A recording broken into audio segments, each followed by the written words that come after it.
Rangga. Kakang. Rangga Pala. Kakang Wibisana. Rangga Pala. Kakang. Saya kira Kakang meninggal di telan ombak laut selatan. Kakang pun mengira kau sudah dilumat oleh musuh Eyang Guru, Rangga. Bagaimana dengan nasib Yunda Pitaloka? Kenapa? Yunda tewas? Yunda Pitaloka dibawa lari oleh temannya Aki. Aki siapa? Durgalapati, Kakang. Durgalapati? Rangga Pala!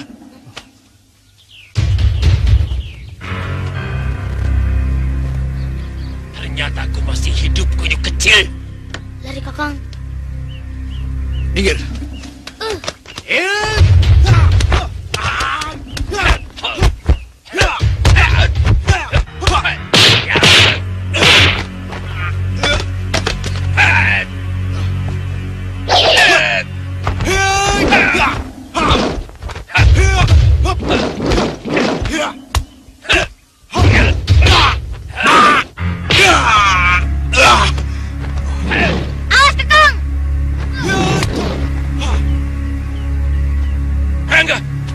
Minggir kamu!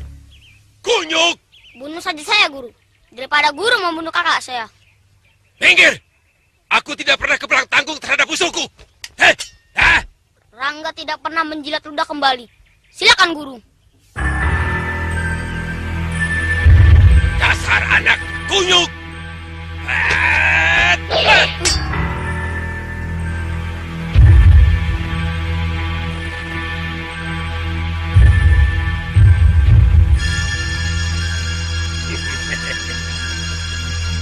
Aku kagum akan keberanianmu. Suruh kakakmu pergi. Jangan sampai aku melihatnya kembali. Terima kasih, Aki.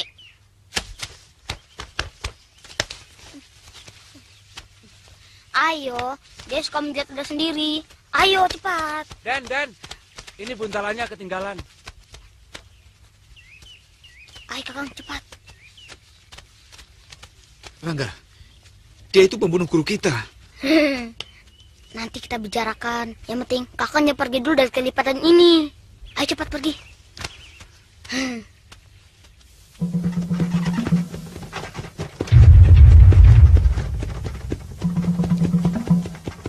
Marah, Ki. Kan Aki pernah bilang. Iya kan? Aki marah.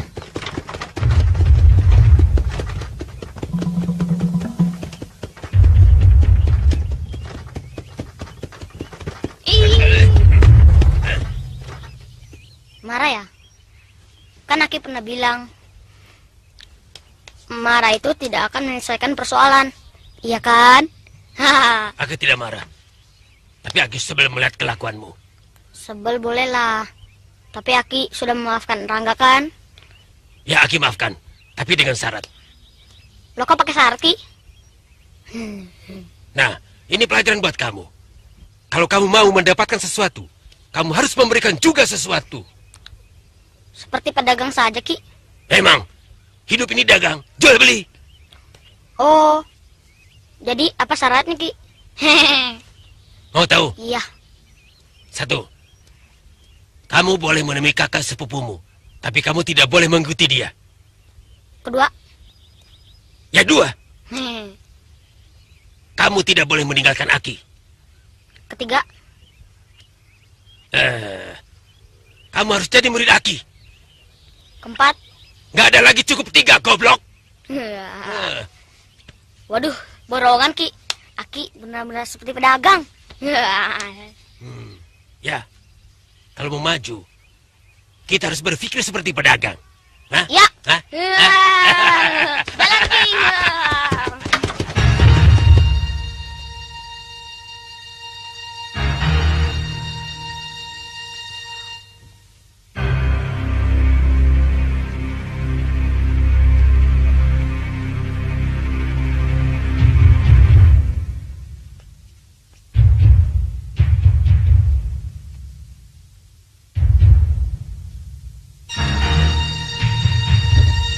Bagaimana Dimas? Kanjeng.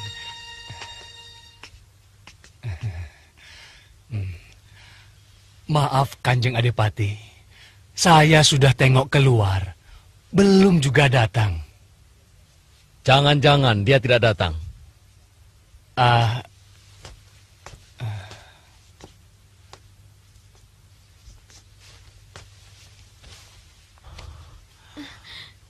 Keringatnya keluar terus, Ayah.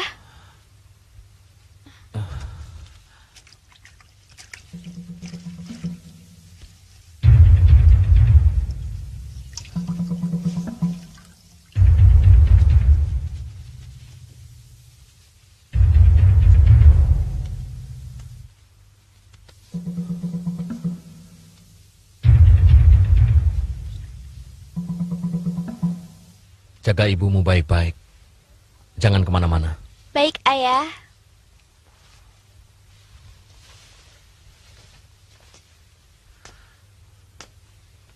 Sampai sekarang belum juga muncul. Seharusnya disusul, Dimas. Jangan-jangan dia takut tidak mampu mengobati. Tidak mungkin Kanjeng Adipati. Saya sudah membuktikannya. Obat yang dia berikan kepada saya benar-benar mujarab, ampuh. Baru tadi malam Nyimas Lasmi bisa tersenyum kepada saya. Obat apa? Biasa Kanjeng Adipati. Obat. Obat anu. Loh, kamu ini bagaimana? Punya penyakit seperti itu kok diam saja? Sudah lama belum? Kira-kira sudah 3 bulan Kanjeng Adipati. Betul sekarang sudah sembuh? Ya, sudah Kanjeng, sudah.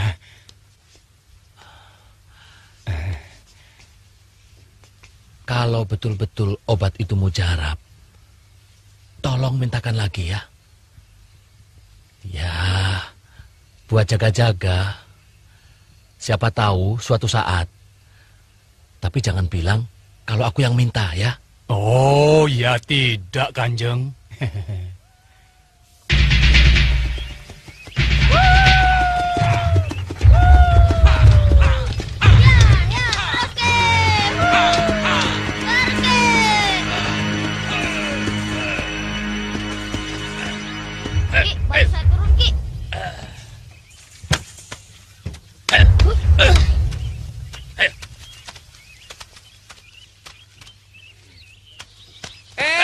Mau kemana?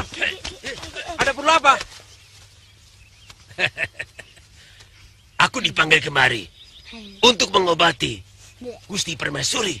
Tunggu dulu di sini. Akan kami laporkan pada Gusti Adipati. Kalau sampai terlambat dan Gusti Permaisuri sampai, kamu tanggung jawab. Loh, kok jadi nakut-nakuti? Sudah, jangan banyak ngomong. Tunggu saja di sini. Silakan.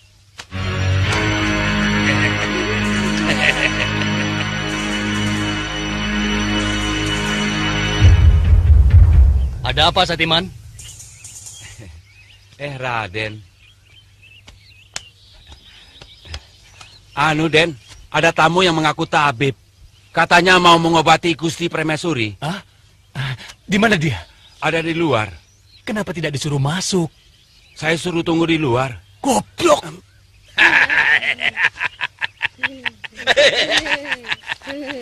Coba kamu lihat tuh. Goblok penjaga itu ya. Iya. Sudah Aki bilang bahwa Aki ini sudah lama ditunggu. Dia pasti tidak percaya.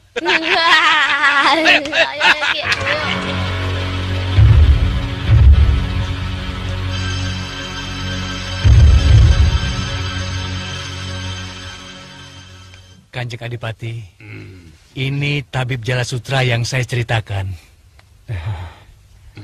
Apakah sudah kau ceritakan bahwa tabib-tabib istana sudah tidak mampu? Belum, Kanjeng. Sebelumnya aku kasih tahu bahwa penyakit yang diderita oleh istriku bukanlah penyakit biasa.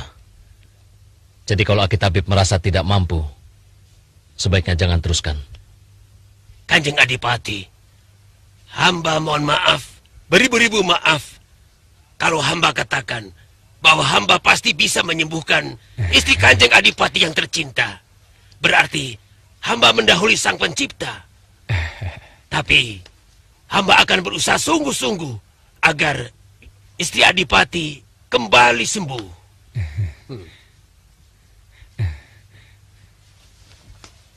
Silahkan, Ki.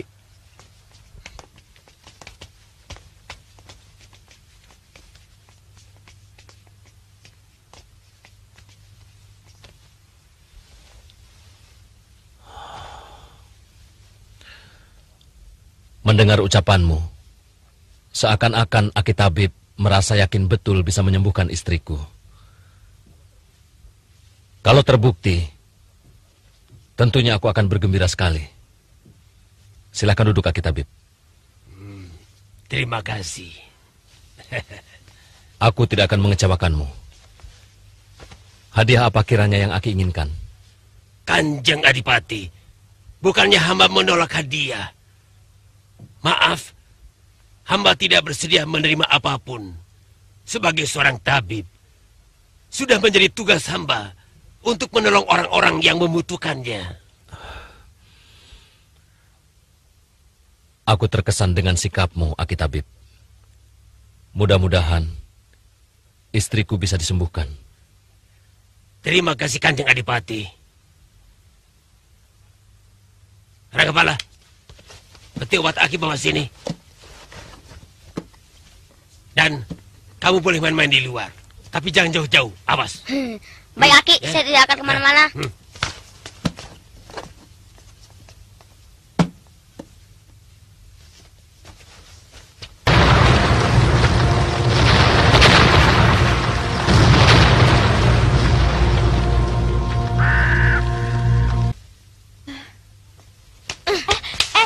Tunggu. Itu bapak kamu ya? Iya, Kamu mau kemana? saya mau main di luar. Jangan, main sama saya saja. Saya banyak mainan. Nggak mau. Uh.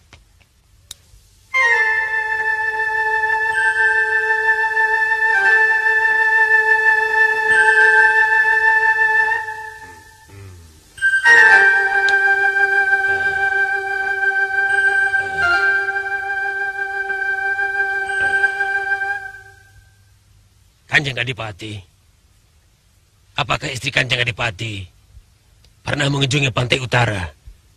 Atau barangkali pernah bermalam di salah satu kadipaten yang ada di sana? Belum pernah. Apa hubungannya dengan penyakit istriku? Penyakit seperti ini sudah terlalu terkenal di pantai utara. Penyebabnya kuman yang berasal dari bangkai kodok dalangu. Warna kodoknya merah kekuning-kuningan. Apakah Kanjeng Adipati pernah melihat?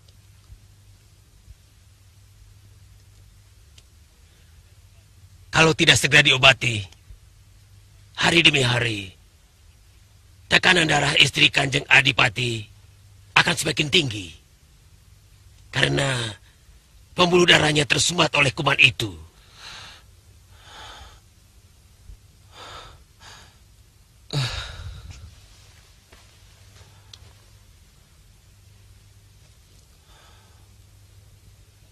Setelah mengetahui keadaan penyakit istriku, apakah Aki tabib masih yakin bisa menyembuhkannya?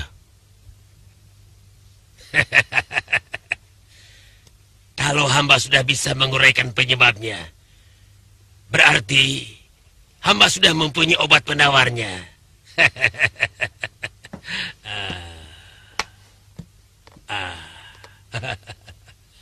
Ini obat penawarnya.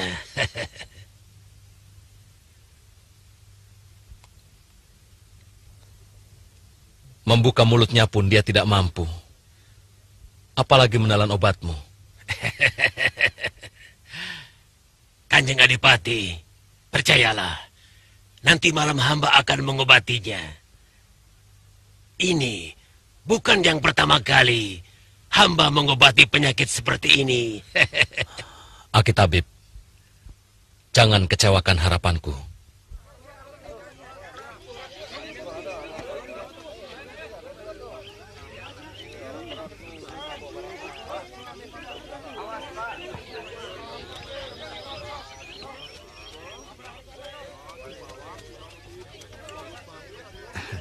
Tambah lagi, Mang.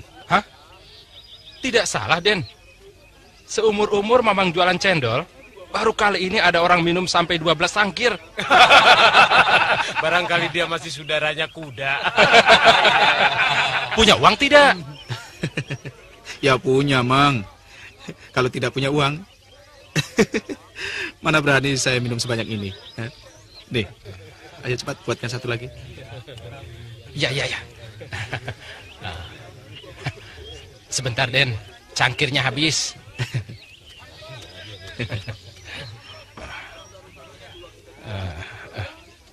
Maaf, Den. Kalau Mamang boleh tahu, tapi ini bukan soal uang. Melainkan, kenapa Raden minum bisa sebanyak ini? Apa karena haus, enak, atau barangkali bikinan Mamang nikmat ya?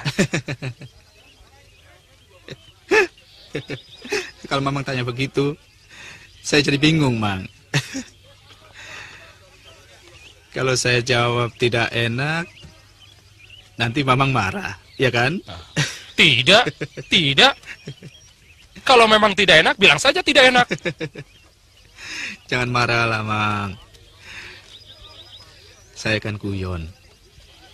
Sebenarnya, sudah 2 hari saya tidak makan, Mang.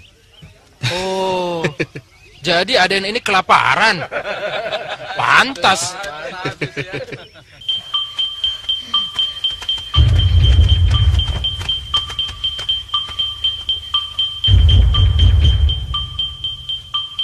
Kakang mau di sana. Kang. Kenapa, Kang? Kok kurang bergairah? Sakit ya? Mana Rangga Krokin? Rangga tahu Kakang marah sama Rangga, iya kan?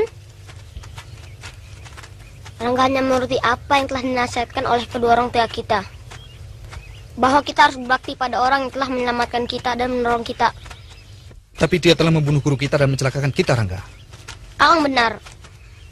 Tapi Rangga merasa berhutang budi pada Aki. Seperti Rangga berhutang budi pada Eyang Astagina yang telah memberikan kita ilmu.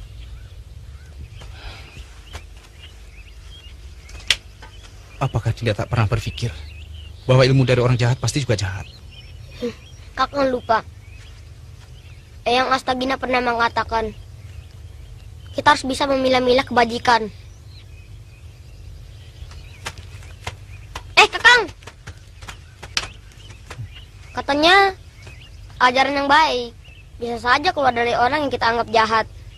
Dan ajaran yang kurang baik bisa saja keluar dari orang yang kita anggap baik. Bukan begitu, Kakang? Tapi itu ajaran orang-orang tua, Rangga. Biasanya anak-anak sosial kita lebih sering terpengaruh buruknya daripada baiknya. Kakang sangat mengkhawatirkan Rangga menjadi penjahat.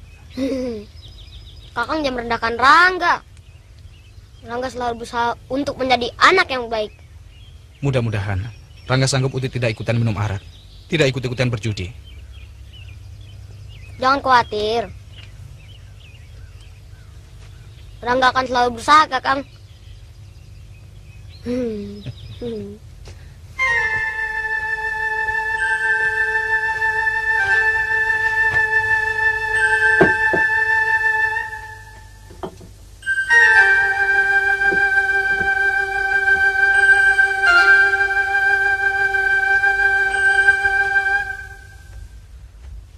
Sulit hamba menerima anugerah dari Adipati untuk sebuah jabatan yang menyilaukan mata hamba. Menjadi tabib kadipaten benar-benar tidak pernah hamba mimpikan. Itu sudah merupakan janjiku kepada siapa saja yang mampu menyembuhkan penyakit istriku. Aki Tabib, seandainya Kakang Adipati tidak berjanji pun, masih ada saya yang merasa berhutang budi. Saya yakin Aki pasti tidak mau menerima pemberian yang berupa harta benda. Saya berharap Aki mau menerima jabatan itu sebagai balas budi saya. Kalau boleh hamba mengungkapkan perasaan hamba, sebenarnya hamba sangat berat menerima anugerah yang agung itu. Tapi kalau hamba menolaknya, hamba kurang enak. Seolah-olah hamba tidak menghargai Kanjeng Adipati. Ungkapan perasaanmu terdengar sangat jujur. Aku senang dengan kepolosan sikapmu. Memang sebaiknya Aki menerima jabatan ini, karena masih banyak orang yang memerlukan kepandaian Aki. Hamba Kanjeng Adipati. Enak, Ki. Kita tidak usah pindah-pindah tempat lagi. Hus! Maafkan murid hamba Kanjeng Adipati. Kalau saya pikir nasib Prabu Brahma Kumbara itu sangat beruntung. Dari anak seorang petinggi bisa menjadi seorang raja. Itu hanya sementara. Mana mungkin bukan keturunan darah biru layak menjadi raja. Kami yang keturunan langsung dari Sang Prabu Madangkara Waninghyun, sungguh-sungguh tidak bisa menerima. Apalagi ayahku adalah adik sepupu Sang Prabu, yang semestinya lebih layak untuk menduduki kursi raja daripada anak petinggi itu. Nah itulah, sebagai rakyat, hamba juga kurang sreg kalau diperintah oleh seorang raja yang bukan keturunan raja. Dan ketika hamba berkeliling ke seluruh tanah Mara, hampir semua para adipati merasakan kekecewaannya sama dengan Tuan. Oh, jelas. Tapi saat ini, kami tidak akan mampu untuk melawan kekuatan Madangkara. Karena yang saya dengar, Prabu Brahma adalah orang yang sakti mandraguna. Belum lagi Patih Aragani, yang juga satu perguruan dengan Sang Prabu. Sudah, kamu main sana. Permisi, Ki. Kalau semua adipati bersatu, apa masih juga tidak mampu? Memang, saat ini kami belum pernah berpikir sampai ke sana. Saya kira itu jauh lebih baik daripada kita menjadi bawahan orang yang tidak pantas untuk kita hormati. Gagasanmu bagus, Aki Tabib.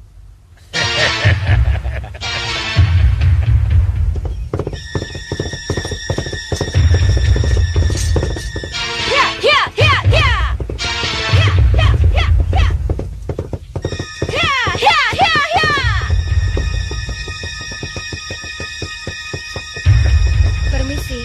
Ya.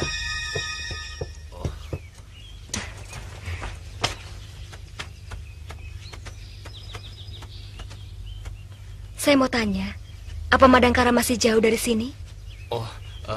Kurang lebih sehari lagi perjalanan. Ikuti saja jalan ini. Dan Ayu dari mana? Saya berasal dari timur, dari Kahuripan. Kalau boleh saya tahu, dan Ayu ada perlu apa? Sampai jauh-jauh datang ke Madangkara. Barangkali saya bisa membantu, karena saya juga berasal dari Madangkara. Saya mau menghadap Sang Prabu Brahma Kumbara. Oh, maaf Den. Saya kira tidak terlalu sulit untuk menemuinya. Beliau berada di istana, dekat alun-alun. Terima kasih Kisanak. Permisi. Iya, baik.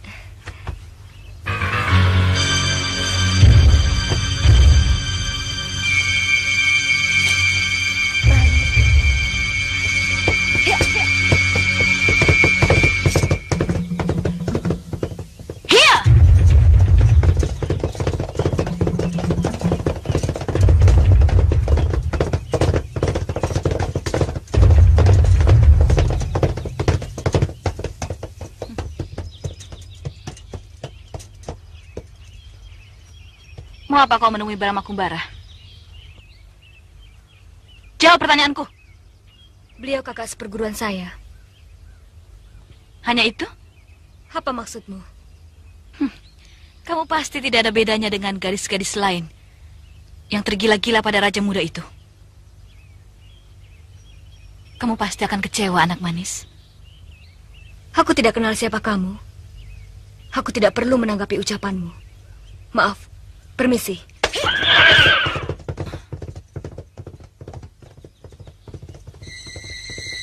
Aku tidak akan pernah rela pada siapapun yang berani mendekati Brahma Kumbara.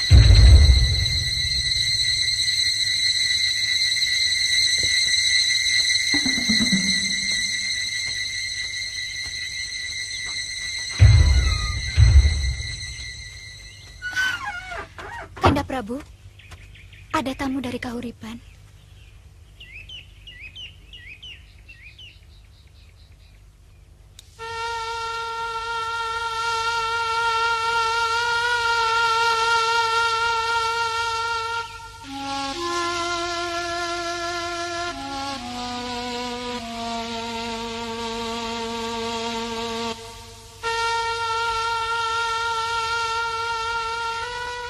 Sembah hamba Kanda Prabu.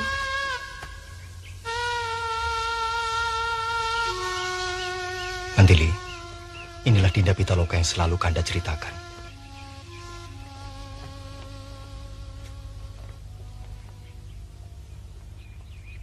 Saya tidak mengira kalau Dinda mau berkunjung kemari. Maaf kelancangan hamba Kanda Prabu. Mungkin kedatangan hamba kurang berkenan di hati Kanda.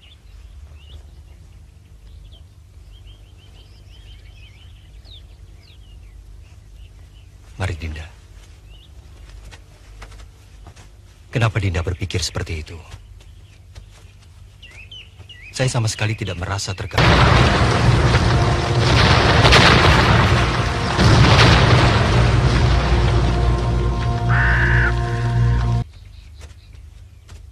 Sebaliknya, malah saya merasa senang karena Dinda mau berkunjung ke Madangkara.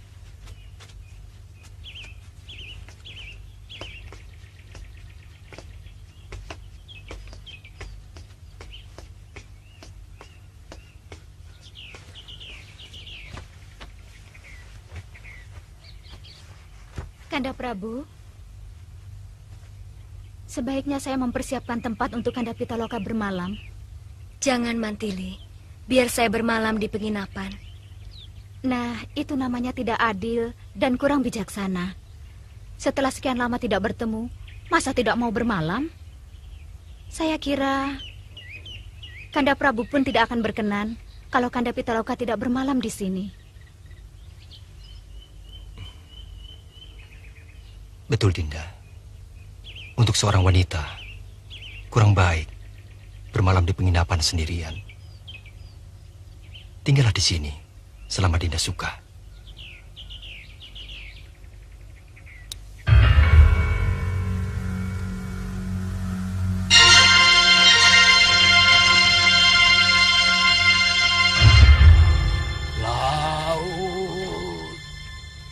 Gelombang tinggi. Goa. Di arah mana, Guru? Di tempat matahari tidur. Jauh. Saya tahu tempatnya, Guru. Goa Pantai Selatan di kawasan Madangkara. Saya harus mendapatkannya, Guru. Mungkin kau bisa mendapatkan dia Tapi firasatku, kau akan mendapatkan mara bahaya. Guru, apapun bahayanya, akan saya lawan, Guru. Buat apa lagi, Surah? Sudah berapa puluh wanita yang kau taklukkan? Semuanya menyembah-nyembah padamu, minta dibelai. Buat apa lagi kau mengejar anak Sirananda itu? Pitaloka telah melecehkan saya. Dan dia harus menerima hukuman. Sekaligus, saya ingin mengadu domba dia dengan lelaki yang dia cintai. Lantas, apa yang kau perlukan dariku? Mantra, Guru, mantra.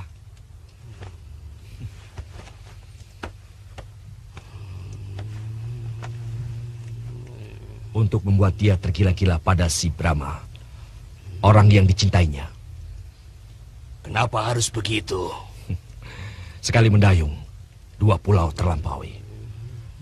Brahma yang akan menanggung semua risiko yang saya lakukan pada dia, Pitaloka. Kau memang binatang. Gurunya binatang, muridnya pun binatang.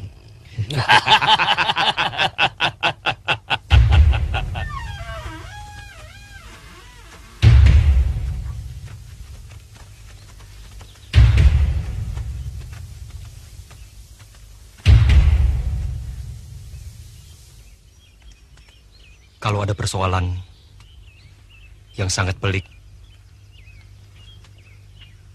selagi aku masih ada di tempat Eyang Astagina,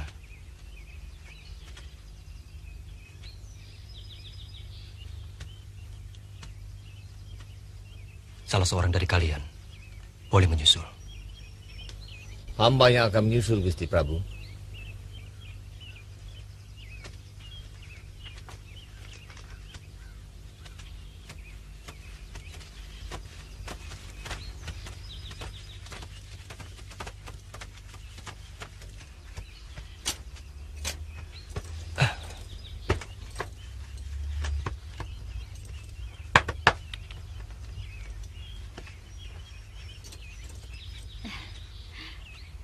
Kakang Brahma, saya titip salam untuk Eyang Astagina.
Alangkah bahagianya burung ini, Kanda Prabu.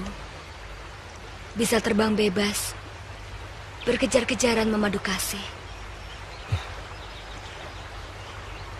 Walaupun kita tidak punya sayap, kita pun bisa meniru seperti burung ini, Dinda. Saling berkejar-kejaran. Dan... Jangan diteruskan, Kanda. Saya mengerti maksud Kanda.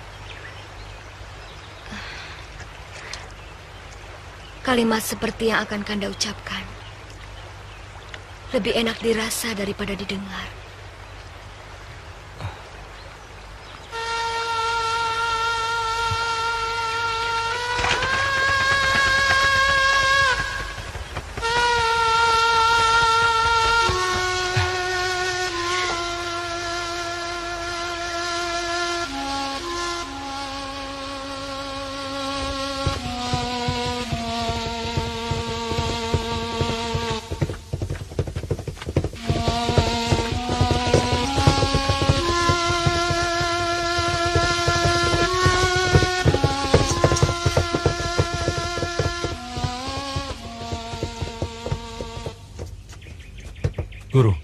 Apakah saya tidak keduluan si Brahma? Brahma itu bukan bajingan seperti kamu, Haji Surah. Dia tidak akan menyentuh kehormatan wanita kalau belum menjadi istrinya. Itu dia yang saya takuti. Jangan sampai si Brahma mengawini Pitaloka lebih dulu. Ayo, Guru. Ayo. Ya.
Semoga rohmu tenang di alam dewa, adikku.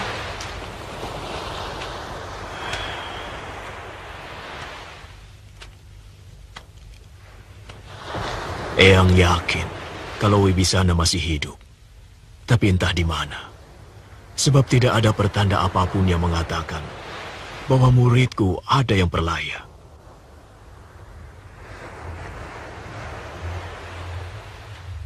Saya percaya, Eyang. Tapi entah kapan saya dapat bertemu mereka kembali.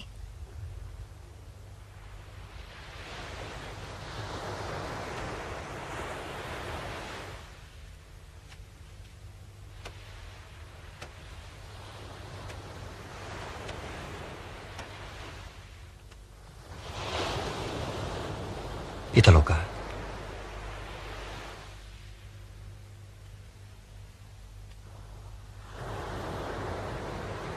Dewata Agung selalu memberikan yang terbaik bagi umatnya.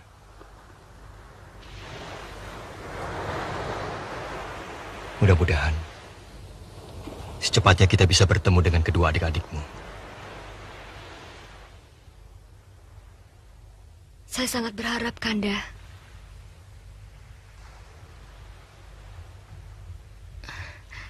Kanda jadi pulang hari ini.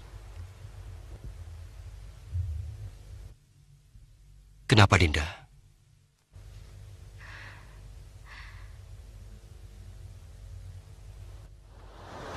Kenapa, Dinda?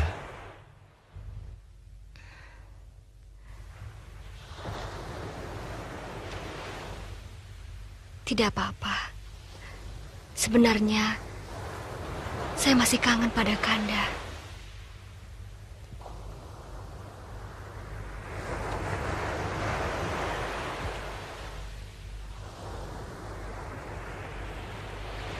Perasaan kita sama, dia.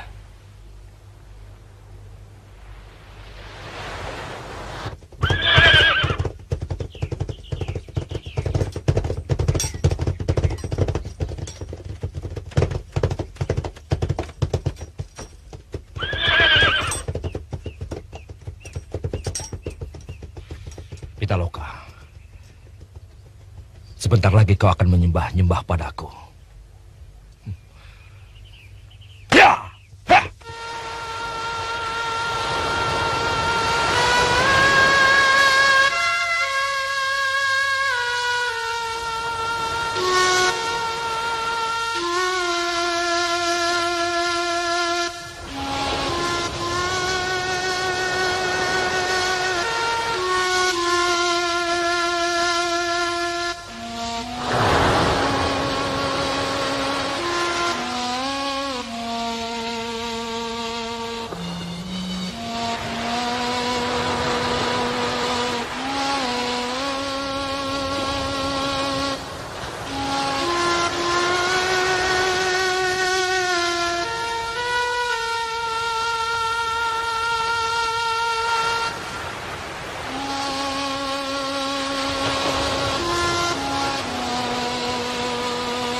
Mungkin taman ini tidak seindah yang ada di Istana Kanda.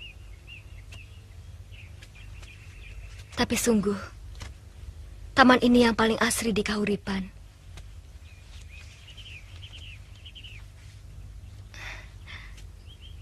Kenapa Kanda memandang saya seperti itu? Tidak boleh? Boleh.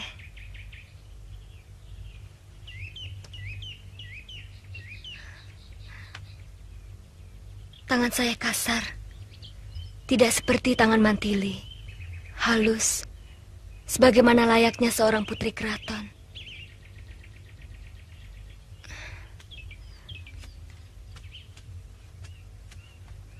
Ayah lebih suka saya sebagai pendekar daripada menjadi seorang putri. Saya kira wajar saja. Seorang pendekar kenamaan seperti ayahmu pasti menginginkan putra-putrinya juga dikdaya dan sakti mandraguna. Ya, tapi pada akhirnya saya kehilangan kehalusan kepribadian, kehilangan kehalusan kulit, dan kelentikan jemari tangan saya. Tapi ada kelebihannya. Kamu akan menjadi seorang yang tidak pernah menggantungkan diri pada nasib orang lain. Seperti kebanyakan pada kaum wanita.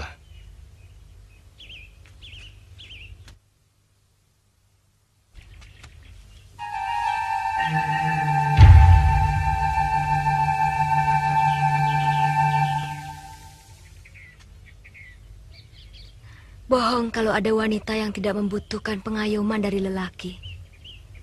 Sebab pada akhirnya, seorang wanita membutuhkan lelaki. Siapapun dia. Karena hidup yang sebenarnya adalah keseimbangan antara butuh dan dibutuhkan. Seorang lelaki pun begitu. Dia membutuhkan seorang wanita untuk meladeni, untuk bertukar pikiran, juga untuk meneruskan keturunan. Tapi dia pun sadar bahwa dirinya juga dibutuhkan oleh istrinya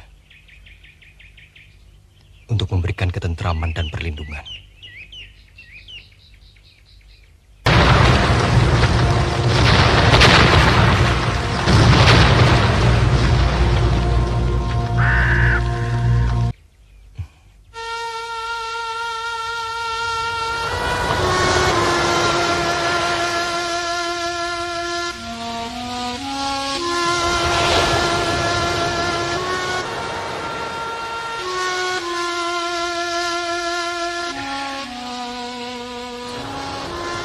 Pitaloka.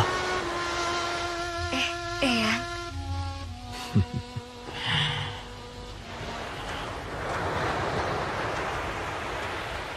Pitaloka. Eyang mau pergi menemui Sawung Rawon, adik seperguruan Eyang, yang tinggal di seberang lautan, di negeri Swarna Dwipa. Jangan lama-lama, Eyang. Kalau tidak ada Eyang, Pitaloka kesepian. Eyang pergi tidak lama.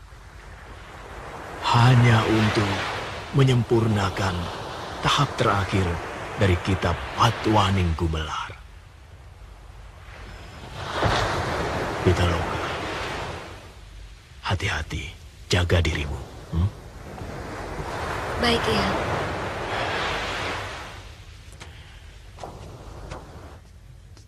Semua perkiraan Kakang ternyata benar. Sebagian besar adipati bawahan Madangkara kurang senang dengan bertahtanya Brahma di Madangkara. Dan alasannya adalah terah. Aku bisa membaca suasana, Bangkong. Aku tahu dan yakin bahwa adipati-adipati itu tidak akan mampu memimpin rakyatnya dengan damai. Mereka akan terus baku hantam untuk kepentingan pribadi masing-masing. Kalau nanti sudah terjadi suasana seperti itu, itulah saatnya kita menyerang Madangkara. Maaf, Kakang. Bagaimana kalau ternyata mereka bersatu? Tidak mungkin. Manusia-manusia yang mengaku berdarah biru itu lebih memikirkan kesenangan pribadinya. Mereka lebih pandai menghafal isi Kama Sutra daripada Weda. Bagi mereka, rakyatlah yang harus memikirkan kesejahteraannya, bukan sebaliknya. Kalau begitu, saya kira yang penting sekarang ini kita harus mencari pencetus dari persekongkolan ini. Harus ada adipati yang mau menjadi pemula. Itu urusanku. Tugasmu menghubungi para adipati yang sepaham dengan kita. Selanjutnya, aku yang main.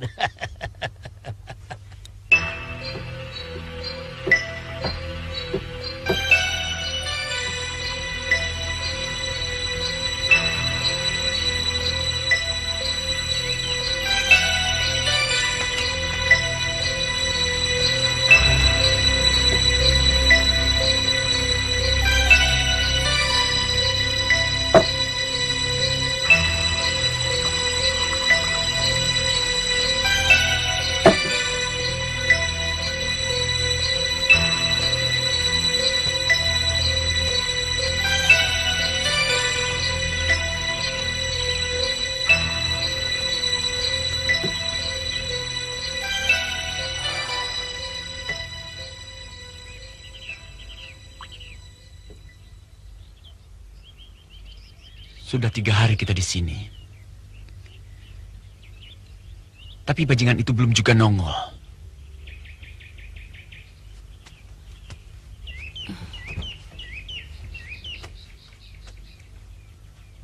Jangan-jangan orang yang Kakang siksa itu sudah lebih dahulu melaporkan pada Durgalapati. Karena kita mencari dia, jadi sengaja dia menghilang dari rumah ini.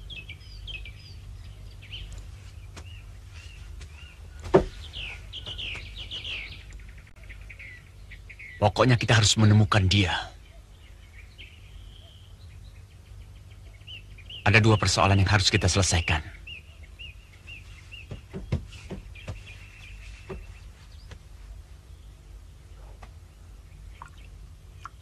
Pertama, nasib si Ranggapala. Kedua, merebut kembali keris pusaka Batu Bulan dan menyerahkannya kepada Eyang Reksadewa.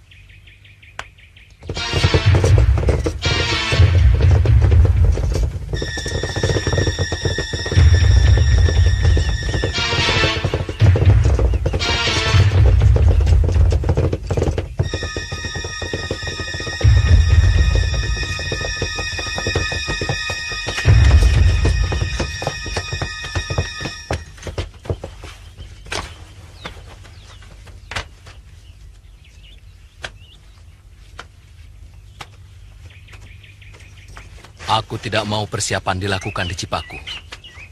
Jangan sampai terulang seperti kejadian di Kadipaten Bumi Alit. Semua senjata milik prajurit dirampas oleh Pati Aragani dan Senopati Gotawa. Hamba kira, kalau masalah itu, kita bisa bicarakan bersama para adipati yang lain. Yang sama-sama merasa tidak puas terhadap si Brahma. Kalau soal Bumi Alit, itu adalah kecerobohan daripada Adipati Bergawa sendiri, yang selalu ingin ingin hebat. Sehingga sebelum apinya menyala, asapnya sudah dicium di Madangkara. Bergawa. Itu kan masih kerabatku. Aku tahu, dari dulu dia memang goblok. Walaupun dia goblok, kita harus mengacungkan jempol setinggi-tingginya. Kita harus akui bahwa semangat pemberontakannya itu sangat tinggi. Itu yang harus kita tiru.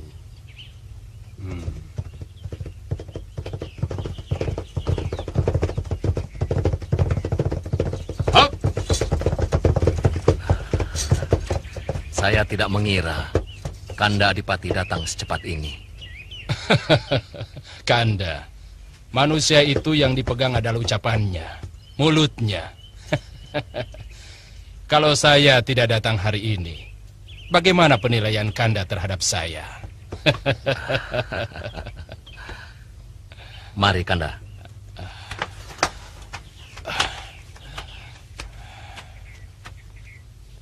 Silakan, Mas. Silakan, Tuan. Ini sayur asamnya enak.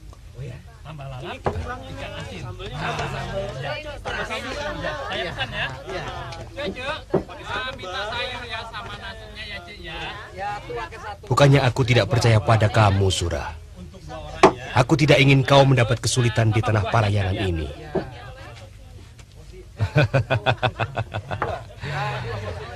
Saya bisa menjaga diri, Guru.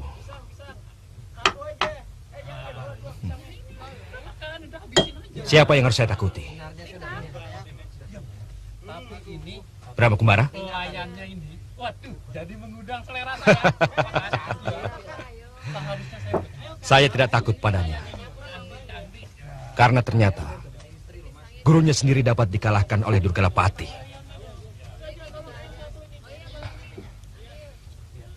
Mendengar nama Durgalapati, tiba-tiba saja hatiku menjadi membara. Aku punya perhitungan dengan dia. Dia yang membuat kakiku hampir lumpuh di ajar Empu Raksa Dewa ketika kami sedang mencuri keris batu bulan. Mau makan apa, Juragan? Tidak. Aku cuma mau tuak. Oh iya, baik, Tuan. Cepat bawa kemari. Iya, Tuan.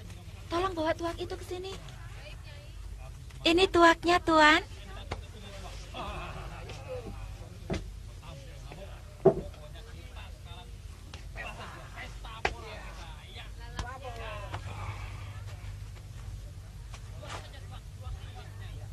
Kalau pagi-pagi kita berangkat,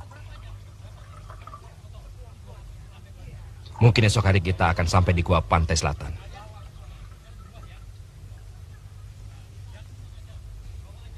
Cuma untuk tempatnya, saya tidak tahu. Itu urusanku.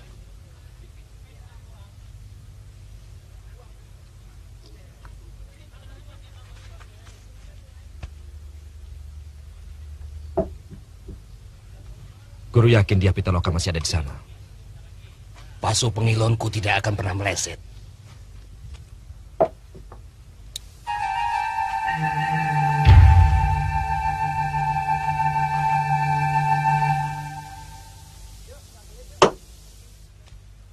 Seperti kata tabibku, kita tidak akan pernah mampu kalau tidak kita mulai.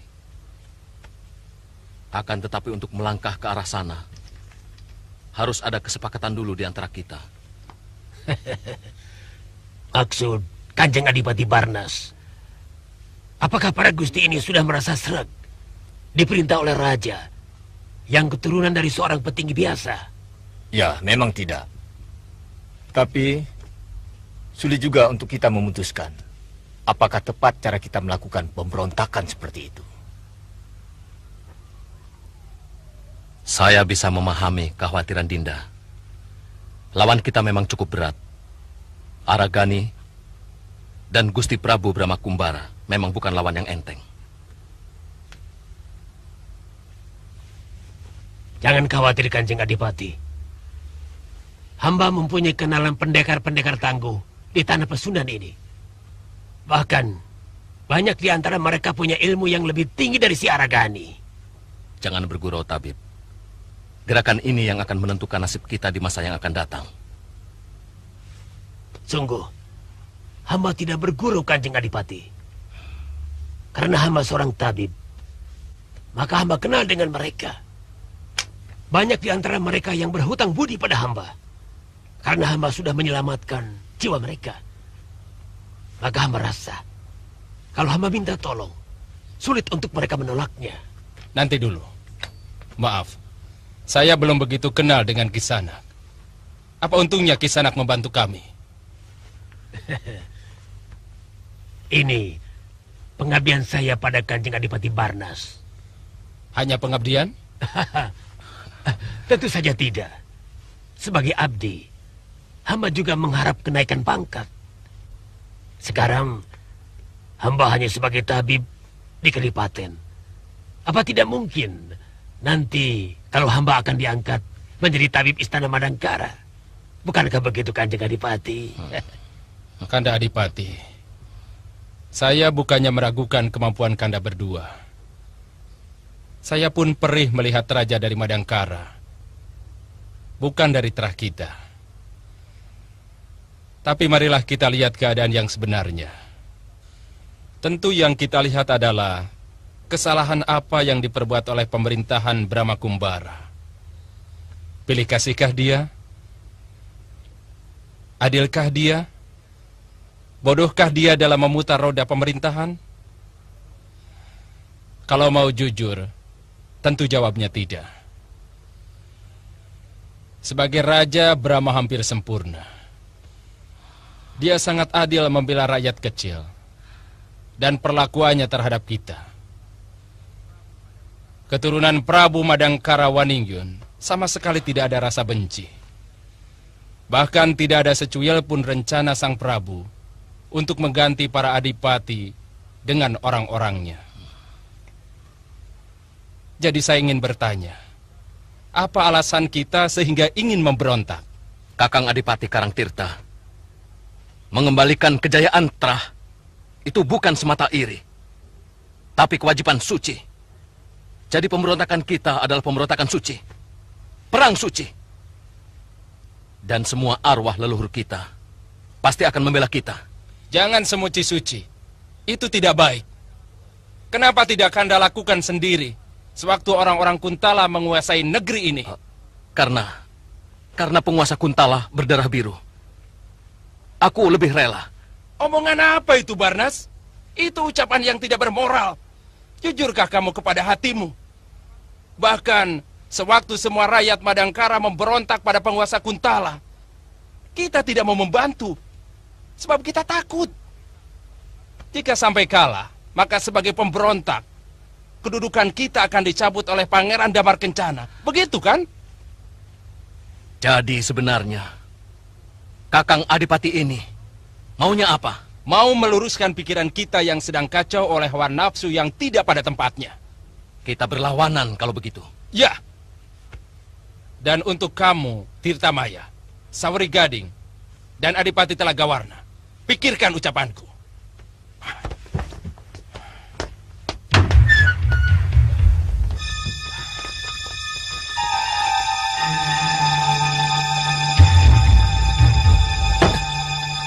Kurang ajar.